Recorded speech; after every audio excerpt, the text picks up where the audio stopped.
परमात्मा की जो की जाती है, जो सत्य भी है, चैतन्य भी है, आनंद भी है, वो शो उसी और हम सबको ले जाना चाहते हैं कि जीवन के प्रति नकारात्मक दृष्टिकोण नहीं रखना। जीवन के प्रति सम्मान का अर्थ अगर जो ओशो हमें देना चाहते हैं वो है यही, इसी पल में, लिव हियर एंड नाउ, और पूर्ण रूप से जीवन को जागरूक होकर जीना।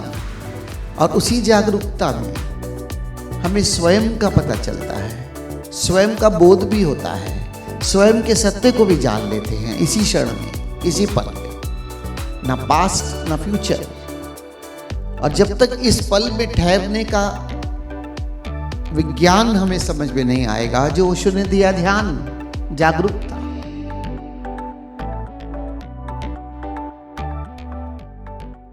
जीवन के प्रति सम्मान। एक मछुआरा सुबह सुबह रात अंधेरे मछली पकड़ने जा रहा था। समुद्र के तट पर जाते हुए उसका पांव किसी से टकराया। उसने देखा एक बोरी है जिसमें पत्थर भरे हुए हैं। ऐसा समझकर उसने उस बोरी को नाव में रख लिया। मछलियां पकड़ने के लिए जाल फैला दिया। अब जाल फैलाने के बाद कुछ देर प्रतीक्षा करनी पड़ती है कि मछलियां जाल में फंसे और फिर वो जाल को खींचेगा। तो वो जो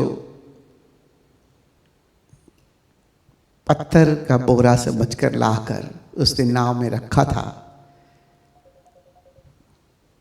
एक एक करके नदी में फेंकने लगा। और नदी में फेंकते हुए टप की आवाज आती, वो सुनता तो उसे मजा आता। फिर दूसरा कंकड़ निकालता, फिर नदी में फेंकता। उस आवाज को सुनकर उसे और अच्छा लगता। ऐसे करके एक एक पत्थर नदी में फेंकता गया और आवाज सुनता गया। सोचा कि समय व्यतीत हो रहा है। इतनी देर में सूर्य भी उदय होने लगा, क्योंकि रात अंधेरे गया था। अब दिन उजाला। पत्थर सारे समझकर नदी में फेंक ही चुका था और जो आखिरी पत्थर उसने उठाकर फेंकने लगा, सूरज की किरण उस पत्थर पे पड़ी तो पत्थर चमकने लगा। और उसने देखा कि जिसे उसने कंकड़ पत्थर समझकर नदी में फेंके थे, वो सोने और चांदी और मोती के अनमोल रत्न थे, जिसे वो फेंकता चला जा रहा था। बहुत दुखी हो गया, रोने लगा, चिल्लाने लगा, क्योंकि इतनी दौलत नदी में फेंक चुका था जिसे उसकी आगे की 7 पुश्तें खा सकती थी। लेकिन दूसरी दृष्टि से देखो तो उसने कम से कम एक पत्थर बचा लिया। जिसे वो पत्थर समझता था वो सोने का टुकड़ा था। ऐसा ही तकरीबन हम सब अपने जीवन के साथ कर रहे हैं। जीवन के इन अनमोल पलों को, जो एक संपदा के रूप में हमारे पास हैं, उसे जितना हम दुख, पीड़ा, चिंता इसमें व्यतीत कर रहे हैं, समझो कि हम इन क्षणों को नदी में फेंक रहे हैं।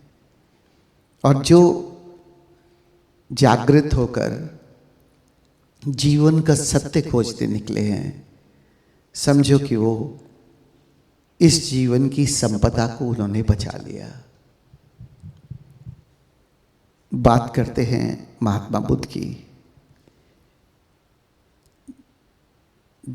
जिनको इतना गलत समझा गया और सारा जीवन का दृष्टिकोण ही बदल दिया। जीवन 4 आर्य सत्यों में पहला आर्य सत्य उन्होंने ये कह दिया, जीवन दुख है। स्वयं तो आनंदित हो गए थे, लेकिन सारी दुनिया को देखकर ये कहने लगे कि जीवन दुख है। माना कि चौथे आर्य सत्य में अष्टांगिक मार्ग को दुख मुक्ति का निवारण बोल दिया, लेकिन वो जो पहली बात पकड़ी वो जीवन के प्रति इतना नकारात्मक दृष्टिकोण पैदा कर दिया, और फिर जीवन से भागकर जंगलों में जाने की जो प्रथा शुरू हुई, जो चलती चली गई या उनसे पहले भी थी, कि इसी जीवन में जहाँ हमें इस प्रभु ने जन्म दिया है, उसी जीवन के प्रति हमारी इतनी अपमानजनक दृष्टि कि वहाँ से भागकर हम शायद कुछ पालेंगे। और जब वो लौटे तो उनकी पत्नी से जब वो मिलने गए तो उसने पहला प्रश्न यही पूछा कि जो आपने पाया क्या यहाँ रहकर नहीं पाया जा सकता था? तो ऐसी कहानी कहती है कि भगवान बुद्ध के पास उसका कोई उत्तर नहीं था। लेकिन कबीर साहब, गुरु नानक देव जी, ओशो, ये जो एक श्रृंखला है जिनके मार्गदर्शन में हम चलना चाहते हैं या चल रहे हैं, उन्होंने जीवन में रहते ही सब कुछ पाया और उसी की शिक्षा हमें दे रहे हैं। ओशो ने जीवन को इतना सम्मान दिया कि अपनी एक किताब का शीर्षक भी रख दिया, जीवन ही है प्रभु और न ढूंढना कहीं। दूसरी तरफ जितनी शिक्षाएं हैं ओशो की, लिव मोमेंट टू मोमेंट, वो जीवन के प्रति सम्मान की ही एक दृष्टि है कि इसी क्षण में सब कुछ है, और इस क्षण का महत्व इतना जानो कि सच्चिदानंद इसी क्षण में पाया जा सकता है। जो एक सच्चिदानंद की परिभाषा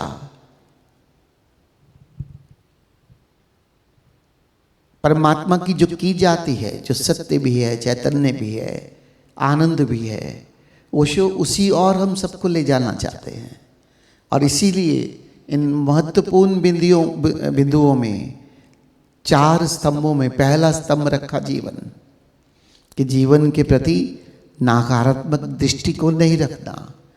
दूसरा, अध्यात्म भी सारा मृत्यु केंद्रित कर दिया, या मृत्यु के बाद और उसी की तैयारी में लगा दिया, जिसके लिए जीवन से मुंह मोड़ के मोह माया जीवन को कहा, जागरूकता की बात नहीं की। और ये पुरानी तरह की शिक्षाओं ने भगोड़े उत्पन्न कर दिए कि बस जीवन से भागकर मृत्यु को जानना है और मृत्यु के उपरांत जो है उसे पाना है, जबकि सब कुछ था इसी पल में, जहां है वही रहकर। इसलिए जीवन के प्रति सम्मान का अर्थ अगर जो ओशो हमें देना चाहते हैं वो है यही, इसी पल में, लिव हियर एंड नाउ, और पूर्ण रूप से जीवन को जागरूक होकर जीना। और उसी जागरूकता में हमें स्वयं का पता चलता है, स्वयं का बोध भी होता है, स्वयं के सत्य को भी जान लेते हैं इसी क्षण में, इसी पल में, ना पास्ट ना फ्यूचर। और जब तक इस पल में ठहरने का विज्ञान हमें समझ में नहीं आएगा, जो ओशो ने दिया ध्यान, जागरूकता, तब तक पहला स्तंभ तो हो ही नहीं सकता। और जिस जीवन के प्रति हमारा सम्मान पूर्वक दृष्टिकोण होना चाहिए, उसी से हम चूक चूक जाते हैं। इसलिए प्यारे मित्रों, इसी जीवन के प्रति कैसे हम इतने सकारात्मक दृष्टिकोण से भर जाएं कि जीवन सच में आनंद है, उत्सव है, जीवन मेरा पूर्ण होना है, इसी जीवन में, इसी क्षण में परमात्मा की अनुभूति है, इसी क्षण में जीवन की पूर्णता है और मेरा होना है। और जब तक मैं जीवन के प्रति सकारात्मक दृष्टिकोण से नहीं भरूंगा, तब तक मैं जीवन के सत्य को जान भी नहीं सकता। मैं एक शब्द को रिप्लेस करता हूं। अक्सर लोग दुखों की बात करते हैं, मैं कहता हूं दुख को रिप्लेस कर दो चैलेंज शब्द से। दुख नहीं है जीवन में, कभी भी किसी के जीवन में नहीं है। हाँ, चैलेंजेस भगवान राम के जीवन में भी थे, कृष्ण के जीवन में भी थे, जिनको हम परमात्मा मानते हैं। तो हम एक मनुष्य होकर उस चैलेंज से कैसे मुक्त हो सकते हैं? क्योंकि वो चैलेंजेस हमें परिष्कृत करने के लिए है, हमें निखारने के लिए हैं। वो सारे चैलेंजेस हमारी मल्टी डायमेंशनल ग्रोथ के लिए हैं। उन चैलेंजेस को जब हम फेस करते हैं, उन चैलेंजेस को जब हम सॉल्व करते हैं, तो हम और मैच्योर हो जाते हैं इस जीवन के लिए। लेकिन हम चैलेंजेस को दुख समझकर स्वयं को पीड़ा में ले जाते हैं।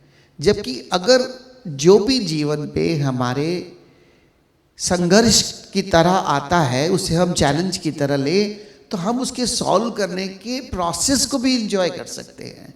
चाहे वो कितना ही संघर्षात्मक हो, कितना ही चैलेंजिंग हो, लेकिन दृष्टि सकारात्मक होनी चाहिए। और सकारात्मक दृष्टि से ही हम अपनी पूर्णता से हमारी जो विजडम है, हमारी जो प्रज्ञा है, हमारी जो बुद्धिमत्ता है, उसका उपयोग भी कर सकते हैं। दुख में जाने के बाद अपनी 50% से ज़्यादा कैपेसिटी को तो हम यूज कर ही नहीं सकते, क्योंकि उस पीड़ा के अंदर जो हमारे भीतर हमारी क्षमता है, वो पूरी तरह से कैसे उजागर हो सकती है। इसलिए जीवन दुख नहीं है। अगर 4 आर्य सत्य ओशो को लिखने पड़े, तो पहला आर्य सत्य अवश्य ओशो लिखते, जीवन आनंद है। जीवन है ही आनंद। उसे सॉल्व करने के लिए किसी अष्टांगिक मार्ग की आवश्यकता नहीं है। अगर हर व्यक्ति यह मान ही ले कि जीवन आनंद है, उत्सव है, तो उसी क्षण अष्टांगिक मार्ग का पूर्ण सत्य हमें उजागर हो गया। क्योंकि अब मेरे जीवन के प्रति दृष्टिकोण ही बदल गया। ओशो अक्सर एक बात करते हैं, मनस्थिति बदलो, परिस्थिति बदलने की कोशिश मत करो। क्योंकि एक परिस्थिति को बदलोगे तो वैसी परिस्थिति फिर निर्मित हो जाएगी। लेकिन मेरा अगर दृष्टिकोण ही बदल गया उस परिस्थिति को देखने के लिए, उस चैलेंज को देखने के लिए, तो कहीं दुख है ही नहीं। यहां तक कि मृत्यु भी आनंद पूर्वक है। कबीर साहब कहते हैं, जिस मनुष्य जग डरे मेरो मन आनंद। मृत्यु आनंद का रूप है। और इतने संतों ने कहा, सुकरात ने जहर पीते हुए कहा कि जीवन का तो बहुत देखा, जल्दी पिलाओ, अब इस मृत्यु को भी देख ले।